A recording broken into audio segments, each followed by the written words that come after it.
Bueno, como ya ha comentado Carlos, yo voy a hablar del nitrógeno y especialmente de lo que sería la mejora de la eficiencia en el uso del nitrógeno en el cultivo del girasol.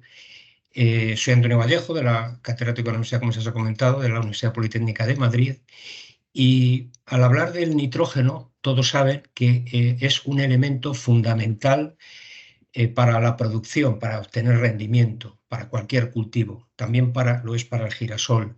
Pero este elemento, el nitrógeno, tiene un problema, y es que las formas reactivas del nitrógeno, las formas en las que luego se va a encontrar en el suelo, tienen tendencia a perderse de una manera importante.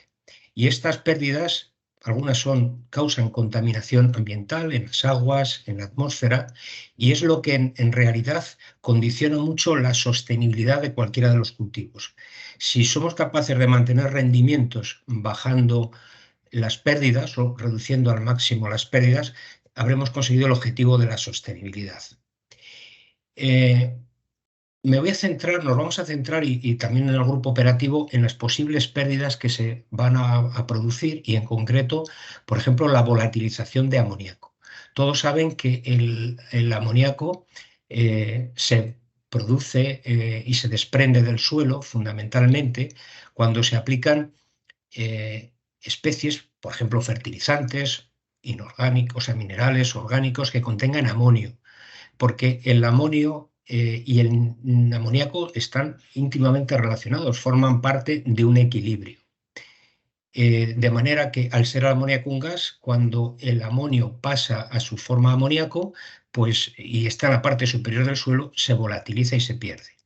Nosotros hemos medido las pérdidas por volatilización en muchos cultivos. Hemos hecho con técnicas micrometeorológicas y en concreto con el girasol también. Y bueno, cuando se pone urea, porque la urea es uno de los fertilizantes que más volatilización produce, porque enseguida se transforma en amonio, amoníaco, se suele perder en torno a un 10 a un 20%. Yo tengo resultados, por ejemplo, de un 17%. Otro de los mm, efectos de la fertilización nitrogenada, orgánica o mineral, es las pérdidas del ion nitrato. El ion nitrato es un ion, como todos saben, con carga negativa, y dado que el suelo tiene también carga negativa, las partículas del suelo, el humus, la arcilla, fundamentalmente tienen cargas negativas, pues es repelido y entonces va disuelto en el agua y se mueve con el agua, pues a través muy fácilmente en suelos arenosos, a través de grietas verticales, etcétera, contribuyendo a lo que hemos llamado lavado de nitrato o lixidación de nitrato.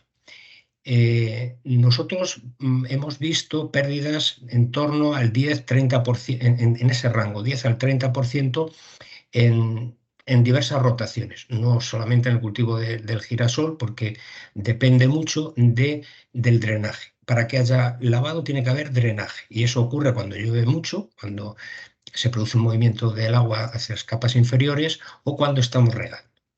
También es condición necesaria que haya un exceso de nitrógeno, o sea, se potencia mucho, y por tanto la dosificación del fertilizante en estas rotaciones, en el cereal, en el propio girasol cuando se aplica el fertilizante, pues es muy importante para evitar estos excesos de nitrógeno en los momentos críticos donde se está produciendo drenaje.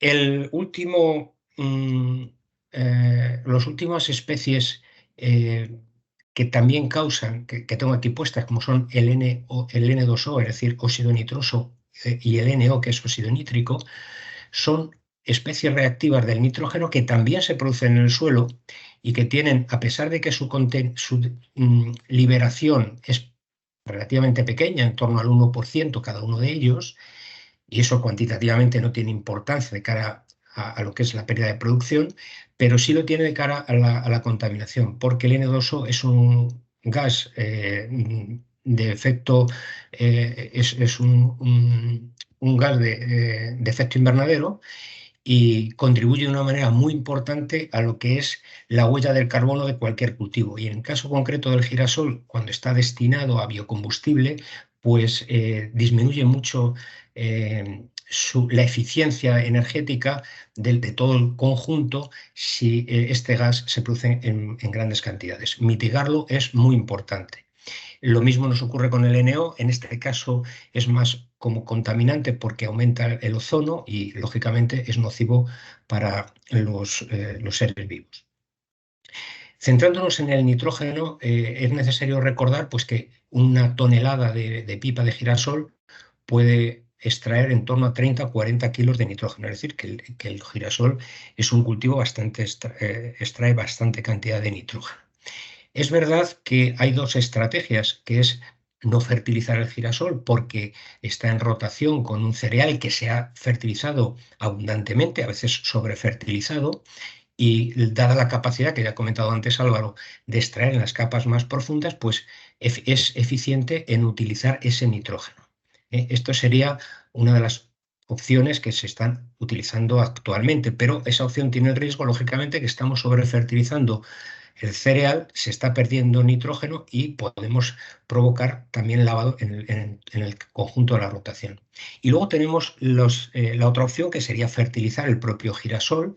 Esto debe hacerse cuando la dosis de cereal es más ajustada o cuando tenemos una producción mayor de girasol, por ejemplo, cuando tenemos un regadío, como ha comentado antes Álvaro, y en ese caso, pues las recomendaciones de cuánto fertilizar, en qué momento hacerlo, pues deben de contribuir precisamente a obtener buenos rendimientos, pero a evitar estas pérdidas que comentaba antes. Nuestro grupo, como ya ha comentado también el profesor García, se está centrando mucho en el nitrógeno, pero algunos de los indicadores de los que ha hablado él, indicadores que son de calidad de suelos, tienen que ver con el nitrógeno. Y precisamente en este objetivo 4, pues hemos tratado de detectar cuáles serán esos indicadores. En el objetivo 5, que lo haremos próximamente, nuestro objetivo fundamental es obtener una guía de fertilización nitrogenada en la que demos detalles de cómo hacerlo según el tipo de práctica que estemos, o el tipo de rotación que se esté utilizando. En cuanto a los indicadores de salud basados en el nitrógeno, y continuando un poco con lo que decía el profesor García, que lo ha hecho para el carbono, nosotros hemos detectado algunos indicadores que son muy interesantes, buscándolo lógicamente en la bibliografía internacional, y es un consenso generalizado a nivel mundial. Por ejemplo, el nitrógeno potencialmente mineralizable del suelo. Esto es nos da este parámetro una idea de la calidad del suelo. También la proteína del suelo, las fracciones de nitrógeno, no solo el nitrógeno total, sino el nitrógeno lábil, un nitrógeno disponible que se le necesitamos saber para calcular bien la dosis de nitrógeno cuando hacemos calculamos precisamente la dosis de fertilización, y luego enzimas que tienen que ver con el nitrógeno, complementan a las del carbono, por ejemplo, la actividad ureasa, la actividad proteasa, son buenos indicadores de que el suelo es muy saludable.